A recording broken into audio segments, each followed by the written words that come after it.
찬양 감사합니다. 함께 하시고 인도하시는 주님의 사랑에 대해 감사하면서 찬양을 드렸습니다. 자, 말씀 보겠습니다.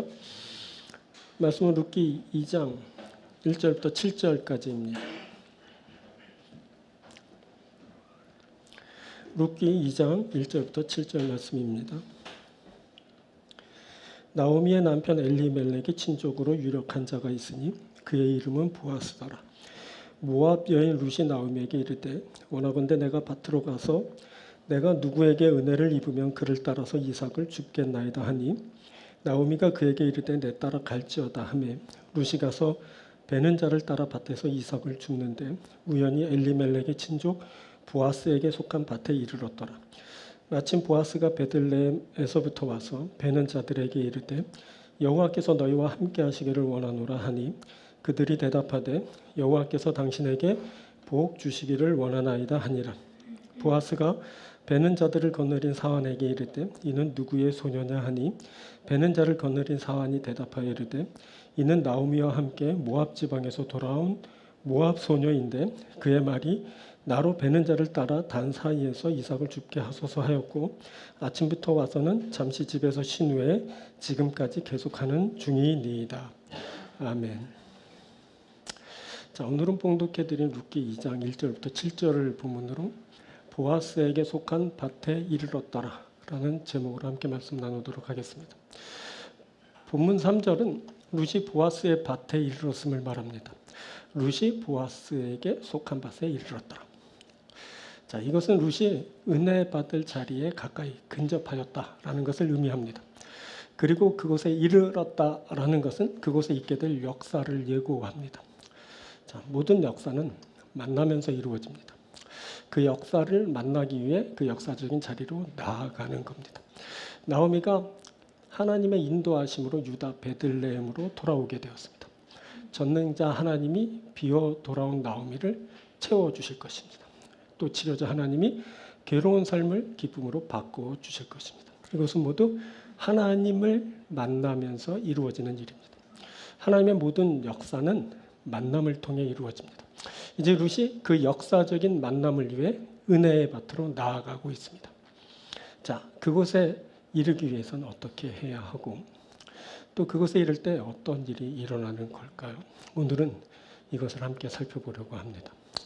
자, 말씀은 세 부분으로 전합니다. 첫 번째, 절박함을 안고 은혜의 자리로 나아가는 겁니다. 이것은 절박함으로 은혜의 자리로 나아갈 때 하나님의 역사를 만나게 되는 것을 말합니다. 자, 거듭 말하지만 하나님은 만남을 통해 은혜를 베푸십니다. 그 만남을 이루기 위해 은혜가 베풀어지는 그 자리로 나가야 됩니다. 그때 그 자리에서 하나님의 역사, 하나님의 은혜를 만나게 됩니다. 자, 본문 2절입니다. 모압 여인 룻이 나오미에게 이르되 원하건대 내가 밭으로 가서 내가 누구에게 은혜를 입으면 그를 따라서 이삭을 줍겠나이다 하니. 자, 여기 내가 누구에게 은혜를 입으면 이란 말이 나옵니다. 이는 은혜를 구하겠다라는 말입니다. 이 은혜를 구하기 위해 그 은혜 받을 자리로 나아가게 됩니다. 그래서 앞에 먼저 내가 밭으로 가서 라는 말이 있게 된 겁니다. 내가 밭으로 가서 내가 누구에게 은혜를 입으면 그를 따라서 이삭을 줍겠나이다. 그때 룻이 은혜를 구하기 위해 은혜 받을 그 자리로 나아갔습니다. 이것이 바로 은혜 받을 자의 자세입니다. 그런데 사람들이 은혜의 자리로 나아가지 않습니다. 자, 그것은 절박하지 않기 때문입니다. 아직 살만합니다. 그래서 은혜의 자리로 나아가지 않습니다. 또 절박함을 인식하지 못할 수도 있습니다. 그냥 무심한 겁니다. 이 경우도 은혜의 자리로 나아가지 못하게 됩니다. 사람이 자신의 불가항력적인 위기 상황에 놓였다는 것을 알지 못합니다. 이 사람 자신이 죽음을 면치 못하는 상황에 놓여 있다는 것을 알지 못합니다. 자신의 힘으로는 생명을 구하지 못한다는 것을 깨닫지 못합니다. 아니, 알더라도 애써 그것을 외면하려고 합니다.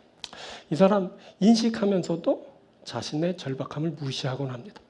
자신이 은혜가 아니면 죽을 운명인 것을 바라보려고 하지 않습니다. 그래서 불가항력적인 그 현실을 애써 외면하면서 난 괜찮아를 연호합니다. 자, 데살로니가전서 5장 3절을 봅니다. 그들이 평안하다 안전하다 할 그때 임신한 여자에게 해산의 고통이 이름과 같이 멸망이 갑자기 그들에게 이르니 결코 피하지 못하리라. 평안하다 안전하다 할 그때 멸망이 갑자기 임합니다. 그때 평안하다 안전하다 하면서 경고를 무시한 자들은 갑자기 임한 멸망을 피하지 못합니다. 그럼에도 평안하다 안전하다 하고 자신의 절박함을 애써 외면하면서 자신의 위기 상황을 외면하는 사람들이 있습니다. 이 사람들 은혜의 자리에 나아가지 못합니다. 아니 나아가지 않는지도 모르죠. 그래서 이 사람 은혜가 임할 때 멸망을 받게 되는 겁니다. 자, 마태복음 25장을 보면 등을 들고 신랑을 맞으러 나간 열처녀에 대한 말씀이 나옵니다. 그 열처녀 중 다섯은 미련하고 다섯은 슬기 있는 자였습니다. 미련한 처녀들은 등을 가졌지만 기름을 가지지 않았습니다. 그런데 슬기 있는 처녀들은 그 그릇에 기름을 담아 등과 함께 가지고 있었습니다. 자, 신랑이 더디 오면서 다들 피곤하여 잠이 들었습니다. 그런데 밤중에 신랑이 왔다고 맞으러 나오라는 소리가 들렸습니다. 처녀들이 다급히 등을 준비하게 되었는데 미련한 처녀들은 등불을 가지고 있었지만 그녀들의 등불은 꺼져가고 있었습니다. 그래서 그녀들은 슬기 있는 처녀들에게 좀 기름 좀 나눠달라 했지만 그것이 여의치 않았고 그래서 기름을 사러 가게 되었는데 그 사이에 혼인잔치는 시작되고 그 집의 문은 닫히고 말았습니다. 자, 미련한 처녀들이 뒤늦게 기름을 사가지고 왔지만 문은 열리지 않았고 내가 너희를 알지 못한다라는 소리만 들렸습니다. 미련한 처녀들은 그 자리의 중함을 모릅니다. 그 상황의 절박함을 모릅니다. 어쩌면 알고도 그랬는지 모릅니다. 이 미련한 처녀들은 그저 무심합니다. 그래서 그들은 신랑이 임할 때 은혜의 자리에 있지 못합니다. 자, 마태복음서의 예수님은 그때 천국은 마치 등을 들고 신랑을 맞으러 나간 열처녀와 같다리니 라고 합니다. 보니 예수님이 가져오시는 천국 이야기였습니다. 그렇게 천국에 들어가고 못 들어가고가 결정되었습니다. 신랑이 임할 때 그 자리로 나아가지 못하면 잔치에 들어가지 못합니다. 천국이 임할 때 등을 들고 나아가지 못하면 지옥입니다. 은혜가 임할 때 그 자리로 나아가지 못하면 멸망인 겁니다. 자, 사무엘서를 보면 나발이라는 자가 나옵니다. 다윗이 나발에게 사람을 보내 도움을 구하게 됩니다. 그런데 나발은 다윗을 근본도 모르는 놈이라고 모욕을 주면서 거절합니다. 다윗이 이 소식을 듣고 그를 치러 가게 됩니다. 자, 나발에게는 총명한 아내 아비가일이 있었는데 아비가일이 그 사실을 듣게 됩니다. 그녀는 급히 음식을 준비하여 다윗을 맞으면서 남편의 죄에 대한 용서를 구하였습니다. 그래서 다윗은 칼을 거두고 돌아가게 됩니다. 자, 그때 나발이 다윗의 요청을 받아주었다면 그는 왕의 은혜를 받는 자가 되었을 겁니다. 하지만 그 은혜의 기회를 자신의 멸망의 촉매제로 사용하고 말았습니다. 열흘 후에 야훼께서 그를 치셨고 그가 그만 죽임을 당하게 됩니다. 자, 이렇게 은혜를 받아들이지 않고 거절하게 된다면 그 은혜가 반하여 자신을 멸하는 수단이 되고 맙니다. 그런데 절박한 자는 은혜의 자리로 갑니다. 그때 아비가일이 그 은혜의 자리로 달려갔습니다. 다윗을 위한 음식을 나귀에 싣고 사람을 먼저 앞서 보냈습니다. 그리고 그녀는 뒤따라 가서 다윗을 영접했습니다. 그때 아비가일은 절박했습니다. 남편 나발이 미련하여 사람 몰라보고 모욕 주면서 죽음을 재촉하였고 조금만 늦어도 그 남편은 죽음을 당하게 될 것임을 알아차렸습니다. 그래서 그녀는 서둘러 다윗을 맞으러 나간 겁니다. 자, 이렇게 절박한 자가 은혜의 자리로 나아가게 됩니다. 불가항력적인 상태에 놓여있다는 것을 깨달은 자가 은혜의 자리로 나가는 겁니다. 이 사람은 오직 은혜로만 살 수 있습니다. 자신의 힘이나 그 외 다른 것으로는 살 수 없습니다. 그래서 하나님은 그 누군가에게 은혜를 베푸실 때 그 사람을 오직 은혜로만 살 수 있는 상태로 만드십니다. 자, 하나님이 나오미를 비워 돌아오게 하셨습니다. 하나님은 나오미를 아주 절박한 상태로 만드셨습니다. 자신의 힘으로는 살 수 없는 불가항력적인 상태로 만드셨습니다. 오직 은혜로만 살 수 있는 그 상태로 만드셨습니다. 그래서 며느리의 룻이 그 은혜의 자리로 나아가게 된 것입니다. 다시 2절 봅니다. 모압 여인 룻이 나오미에게 이르되 원하건대 내가 밭으로 가서 내가 누구에게 은혜를 입으면 그를 따라서 이삭을 줍겠나이다. 자, 나오미와 룻은 은혜 없으면 안 되는 사람입니다. 나오미와 룻은 은혜 없으면 살 수 없습니다. 자, 보통 절박하지 않으면 이렇게 하지 않습니다. 그냥 자기가 자기 소견에 옳은 대로 행하고 맙니다. 굳이 이삭 주우러 그곳에 갈 필요가 없다고 판단합니다. 그래서 은혜 받을 자리에 나오지 않습니다. 나오지 않으니 구하지도 않게 됩니다. 그런데 은혜 없이는 안 되는 사람이 있습니다. 그 사람 아주 절박합니다. 그 사람 불가항력적인 상태에 놓였습니다. 자, 사업이 망했거나 병들어 죽게 됐거나 그거 하지 않으면 망하게 되었거나 생사를 걸 만한 아주 중요한 결정을 앞에 두었거나 자, 이 모든 것을 직접 자신의 힘으로 극복한다면 좋겠지만 자신의 힘으로 할 수 없을 때 하나님이 주시는 은혜 아니면 살 수 없게 되었을 때 그 은혜의 자리로 나아가는 겁니다. 이 사람이 은혜를 입기 위해 그 은혜 받을 자리로 나아갑니다. 자, 그때 룻이 그 은혜 받을 자리로 나아가고 있습니다. 그녀는 지금 은혜 없으면 안 되는 사람입니다. 은혜 없이는 하루도 살 수 없는 절박함을 지닌 사람입니다. 그래서 그녀가 그 은혜의 자리로 나아가게 된 것입니다. 자, 룻이 이삭 주우러 가겠다고 합니다. 자, 2절. 모압 여인 룻이 나오미에게 이르되 원하건대 내가 밭으로 가서 내가 누구에게 은혜를 입으면 그를 따라서 이삭을 주겠나이다 하니. 자, 추수할 땅에 떨어진 이삭을 주겠다는 겁니다. 그 이삭이라도 주워 먹어야 생존할 수 있습니다. 사느냐 죽느냐 하는 운명이 그렇게 결정됩니다. 자, 룻이 그 은혜 받을 자리로 나아갑니다. 그녀는 지금 은혜 없으면 안 되는 그런 형편에 놓였습니다. 은혜 없이는 하루도 살 수 없는 절박함을 지닌 사람, 그게 바로 룻입니다. 그래서 그녀가 그 은혜의 자리로 나아간 겁니다. 이것이 은혜 받을 자의 자세입니다. 이 자세를 갖춘 자가 은혜의 자리로 나아가게 됩니다.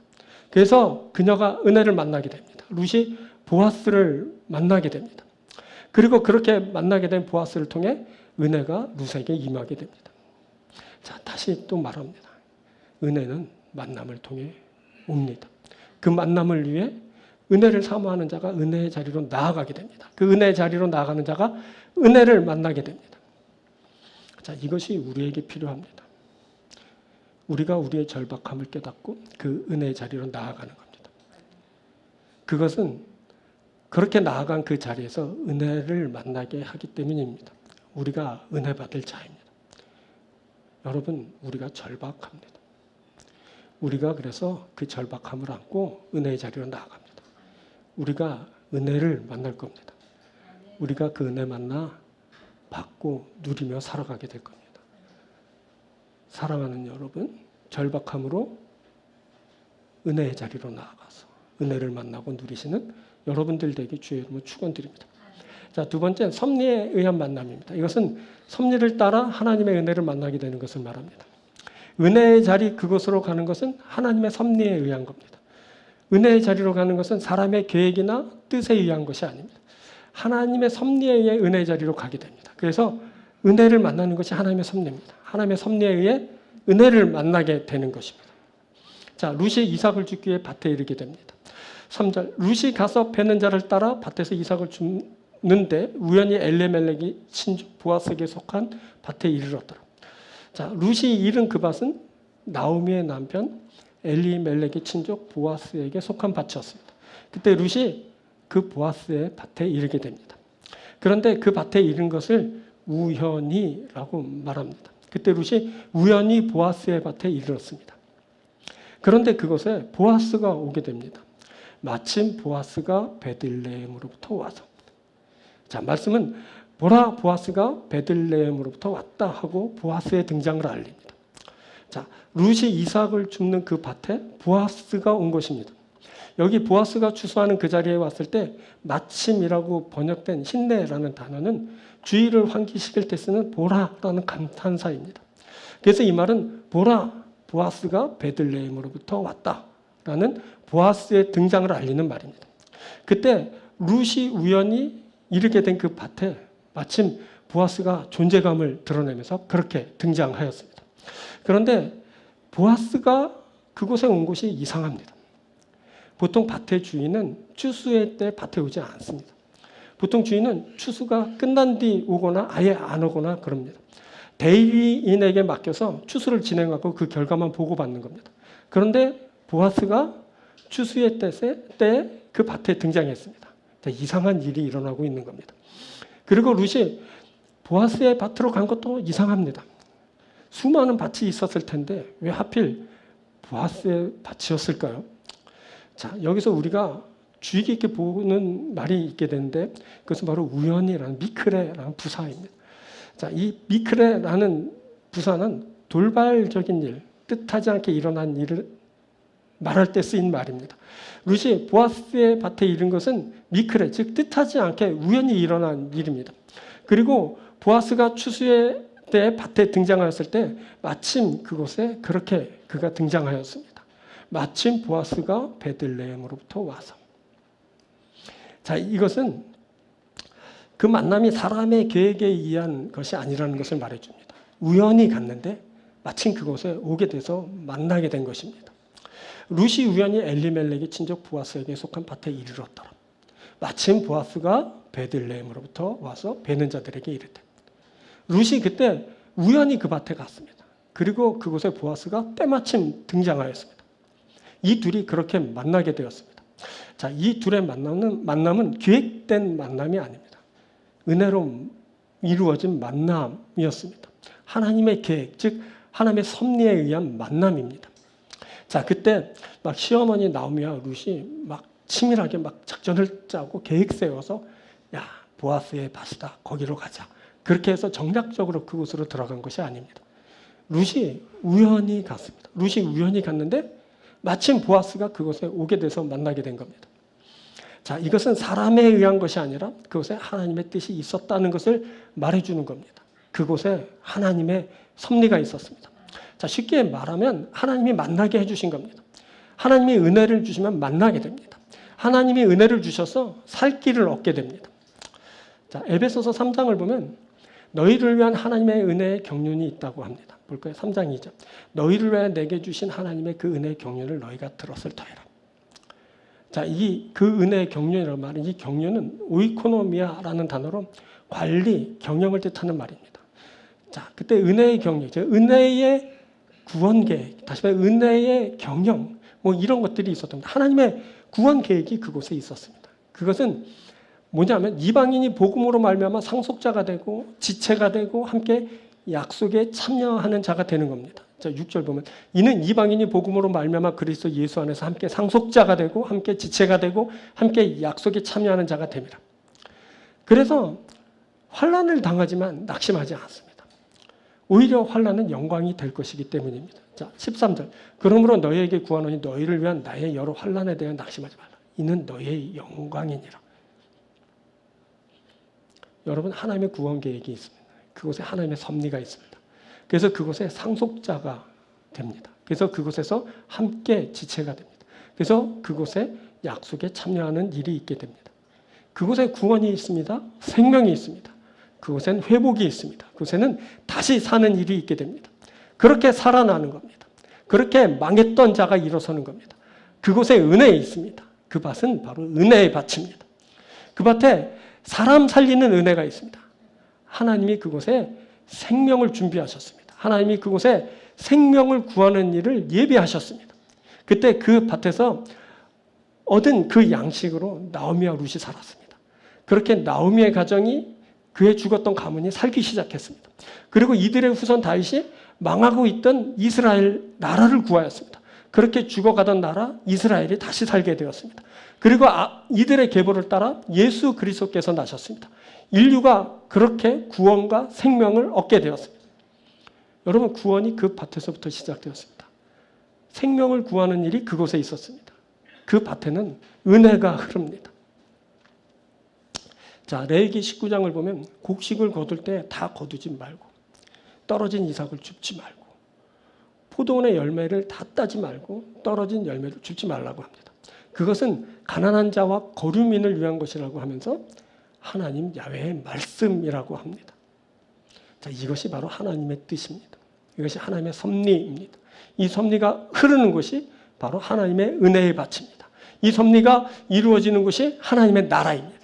그때 룻이 이르게 된 그 밭에 이 하나님의 섭리가 있었습니다. 그 밭에 하나님의 섭리가 진행되고 있습니다. 그 밭에 하나님의 은혜가 흐르고 있습니다. 그 밭은 바로 하나님의 은혜의 밭입니다. 자, 복 있는 자가 이 섭리를 알고 그 섭리를 따라 살아갑니다. 하나님은 나그네와 고아와 과부를 위해 남겨두는 자에게 복을 주십니다. 그것은 이것이 하나님의 섭리 그 뜻이기 때문입니다. 그 밭에 하나님의 섭리가 있습니다. 그 밭에서 하나님의 뜻이 이루어집니다. 여러분, 그 밭에는 은혜가 있습니다. 그 밭에서 베풀고 나눕니다.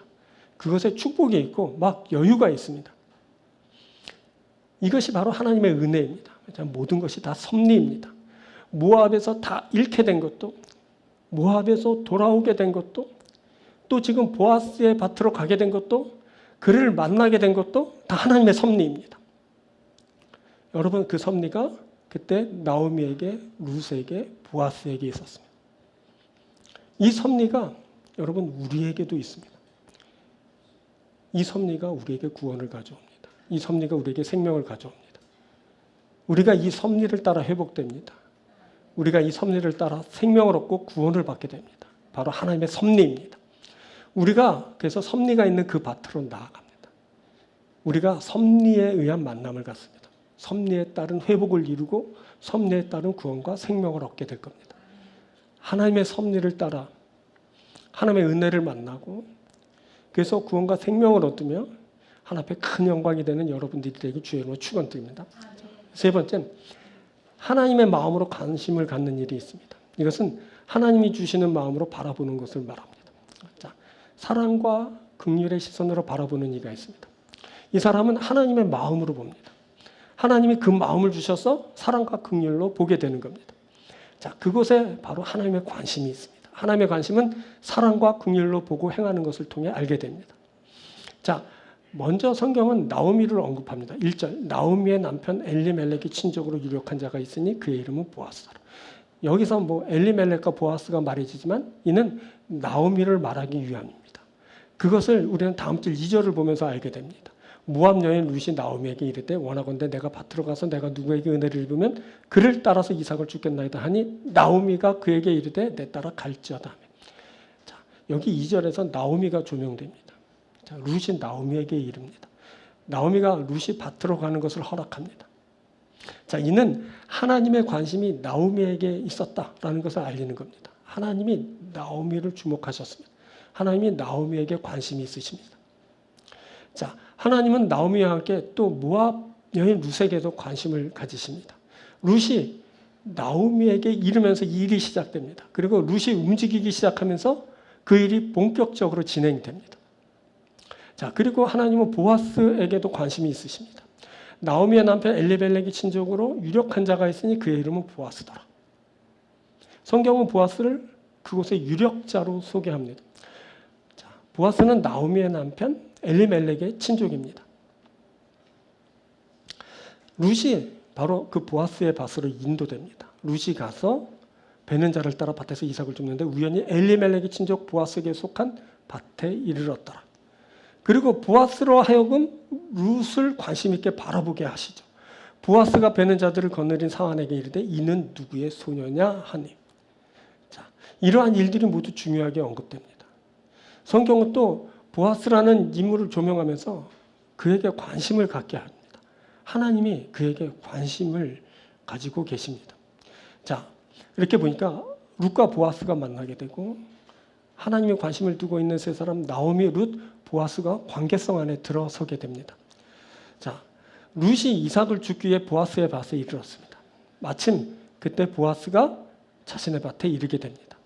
그런데 이상합니다. 밭의 주인인 보아스가 추수의 때 그 현장에 오게 된 것입니다. 앞에서 말했듯이 밭의 주인은 추수의 때에 오지 않습니다. 그런데 주인인 보아스가 추수의 때 추수 현장에 온 겁니다. 더군다나 성경은 그를 유력자로 말합니다. 자, 나오미의 남편 엘리멜렉이 친족으로 유력한 자가 있으니 그의 이름은 보아스더라. 유력한 자. 유력한 자는 힘, 능력, 부, 재산, 군대를 뜻하는 하일이란 단어와 강력한 자, 용사를 뜻하는 깁보르라는 단어가 합쳐진 말로 대부, 대장군을 뜻하는 말입니다. 보니까 그가 가진 것이 많은 부자입니다. 강력한 힘을 소유한 자입니다. 그래서 그가 추수의 현장에 오는 것이 이상합니다. 보통 이런 자들은 종에게 그것을 다 맡기게 됩니다. 추수를 담당하는 사환에게 맡기면 그뿐인 겁니다. 그런데 보아스가 그곳에 왔습니다. 그때 보아스가 이상 행보를 보인 겁니다. 유력한 자 보아스가 추수 현장에 온 것은 대단히 이상한 일입니다. 그러고 보니 보아스의 행동이 이상합니다. 그가 추수에 대한 관심이 없습니다. 자, 그가 밭에 이르러 하는 말을 들어보십시오. 4절에 여호와께서 너희와 함께 하시기를 원하노라. 보아스가 곡식 베는 자들에게 하는 말입니다. 보아스가 이상합니다. 그런데 곡식 베는 자들도 이상합니다. 보아스가 여호와께서 너희와 함께 하시기를 원하노라 라고 하자 곡식 베는 자들이 여호와께서 당신에게 복 주시기를 원하나이다 라고 합니다. 좀 이상하지 않습니까? 여러분, 이 둘의 관계는 고용인과 피고용인 사이입니다. 오늘날로 말하면 노사간입니다. 그런데 이 노사간이 이상합니다.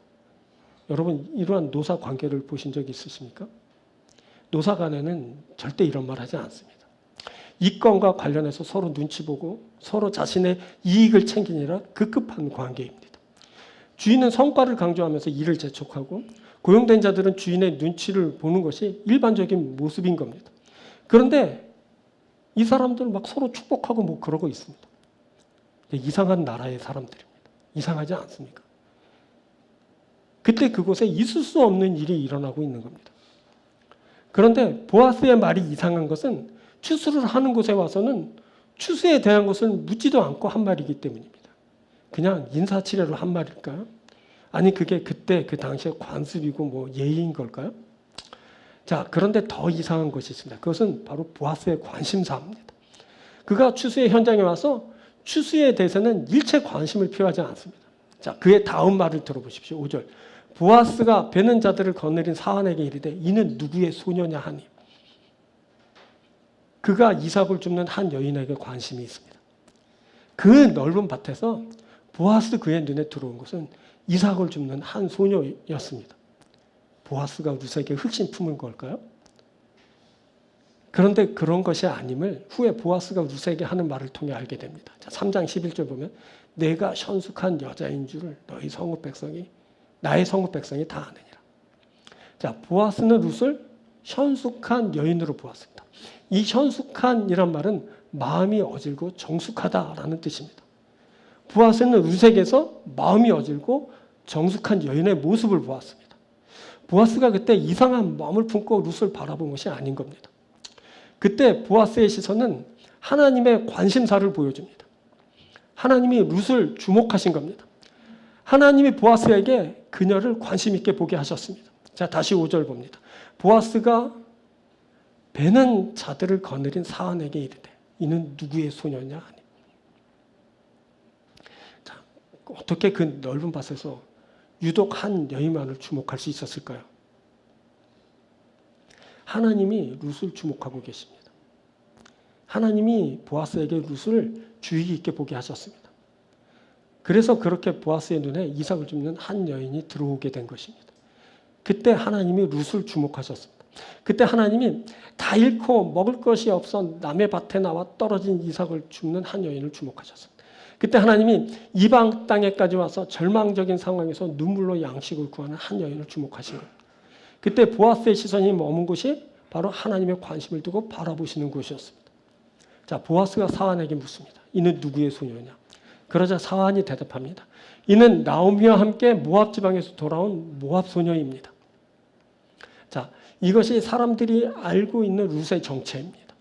룻이 모압 지방에서 온 모압 소녀입니다. 사환은 그녀의 이름을 모릅니다. 하지만 그녀가 모압에서 온 모압 소녀라는 것은 압니다. 그것은 그녀가 유다 베들레헴으로 들어왔을 때 온 성읍이 시끄러울 정도로 떠들어댔기 때문입니다. 그래서 어느 정도 그녀에 대해서 알고 있는 겁니다. 자, 룻은 남편을 잃은 과부입니다. 거기에 이방인이면서 이스라엘이 혐오하는 모압 사람입니다. 게다가 그녀가 다 잃고 궁핍합니다. 먹을 것이 없어서 남의 땅에서 이삭을 줍고 있습니다. 그것을 주어야 겨우 목숨을 연명할 수 있는 처지입니다. 바로 이것이 룻입니다. 그런데 그런 여인 룻을 하나님이 바라보셨습니다. 그 넓은 밭에서 처량하게 이삭을 줍는 한 여인을 하나님이 주목하신 겁니다. 여러분, 이것이 하나님의 시선입니다. 이것이 하나님의 관심사입니다. 이것이 하나님의 마음입니다. 하나님은 다 잃고 망한 한 이방 여인을 주목하셨습니다. 그것은 그녀에게 구원을 주고 생명을 주기 위함입니다. 그녀를 축복하여 영광을 입혀주시기 위함입니다. 하나님은 이 마음을 보아스에게 주셨습니다. 보아스가 이 하나님의 마음으로 모압 여인 룻을 바라보았습니다. 자, 그 마음은 바로 헤세드입니다. 제가 룻기를 시작하면서 이 헤세드라는 말을 여러분들에게 알려주었습니다. 자, 하나님의 마음, 하나님의 사랑, 그리고 하나님의 긍휼의 마음이라고 말씀드렸습니다. 바로 이 헤세드, 하나님의 사랑과 긍휼의 마음, 그것이 지금 나타나고 있는 겁니다. 그때 보아스가 바로 이 헤세드, 하나님의 마음을 갖게 되었습니다. 그래서 모압 여인 룻을 바로 사랑과 긍휼의 시선으로 바라보게 된 것입니다. 여러분, 하나님이 보아스에게 은혜를 주셨습니다. 그 은혜가 룻에게 흐르고 있습니다. 그 은혜는 나오미에게도 임하게 됩니다. 하나님이 하나님의 사랑과 긍휼을 이 사랑하는 자들에게 주셨습니다. 하나님의 관심이 이 사랑하는 자들에게 미치게 됩니다. 여러분, 우리에게도 이 하나님의 마음이 임합니다. 사랑과 긍휼의 마음으로 바라봐 주시는 그 시선이 우리를 향하고 있습니다. 그 시선은 하나님의 관심을 알게 합니다. 하나님이 우리를 그 관심으로 바라봐 주시는 겁니다. 그래서 우리가 하나님의 마음을 받아 또한 그 시선으로 우리가 바라보게 됩니다. 우리가 하나님이 주신 그 마음으로, 그 시선으로 세상을 보고 사람을 봅니다. 이제 그 하나님의 관심이 우리에게 있게 되고 우리에게 그것이 회복을 가져오게 될 겁니다. 하나님의 관심이 우리에게 구원을 가져오고 생명을 가져오게 될 겁니다. 우리가 다시 회복될 겁니다. 우리가 다시 시작하게 될 겁니다. 우리가 다시 부흥하게 될 겁니다. 우리가 일어서게 될 겁니다. 우리가 다시 힘을 얻을 겁니다. 우리가 하나님이 주신 축복을 얻을 겁니다. 그리고 끝내 궁극의 하나님의 소원인 구원을 우리가 받게 되고 생명을 얻게 될 겁니다. 그게 바로 하나님의 마음입니다. 그 마음으로 하나님이 우리를 바라봐 주시고 우리에게 그 마음을 주셔서 우리가 서로 그 시선으로 또 바라보게 됩니다. 그래서 결국 우리는 뭐냐면 하나님의 마음에 의한 사람, 그래서 하나님의 마음이 전달되어서 그 마음을 통해 구원과 생명을 얻는 자들이 될 겁니다. 이 귀한 축복을 얻는 여러분들이 되길 주님으로 축원드립니다. 자, 말씀 맺겠습니다. 우리가 은혜의 자리로 나아갑니다. 우리가 절박함을 안고 은혜의 자리로 나갑니다. 우리가 죽을 인생입니다. 우리가 절박합니다. 그래서 우리가 그 절박함을 가지고 하나님 앞에 갑니다. 우리가 하나님의 역사를 만날 겁니다. 역사에 의해 다시 세워지고 다시 부흥하고 다시 생명을 얻고 구원을 얻게 될 줄 믿습니다. 우리가 섭리에 의한 만남을 갖습니다. 우리의 만남은 하나님의 섭리에 의한 겁니다. 사람이 계획했을지라도 거기에 하나님의 섭리가 흐릅니다. 섭리를 따라 우리가 만나기도 하고 헤어지기도 합니다. 우리가 만나야 될 것을 만나게 될 겁니다. 바로 하나님의 섭리가 우리 가운데 있기 때문에 그렇습니다. 그래서 우리가 하나님의 은혜를 만나고 하나님의 역사를 만나게 될 줄 믿습니다. 그리고 우리가 하나님의 마음으로 관심을 갖고 바라보게 됩니다. 먼저 하나님의 관심, 하나님의 마음, 하나님의 시선이 우리에게 임합니다. 그 하나님의 마음을 통해 그 시선을 따라 우리들이 세워지고 우리들이 회복됩니다. 그리고 우리가 서로 그러한 마음을 받아서 사랑과 긍휼, 헤세드의 그 마음과 시선으로 바라보면서 우리에게 온전한 회복과 온전한 구원의 역사가 일어나게 될 겁니다. 결국 그래서 우리에겐 하나님의 역사가 일어나게 될 겁니다. 우리가 은혜의 밭으로 가고 은혜의 밭에 있으며 은혜의 밭에서 만나게 되기 때문에 그렇습니다. 사랑하는 여러분들이 이 귀한 은혜를 얻게 되길 바랍니다.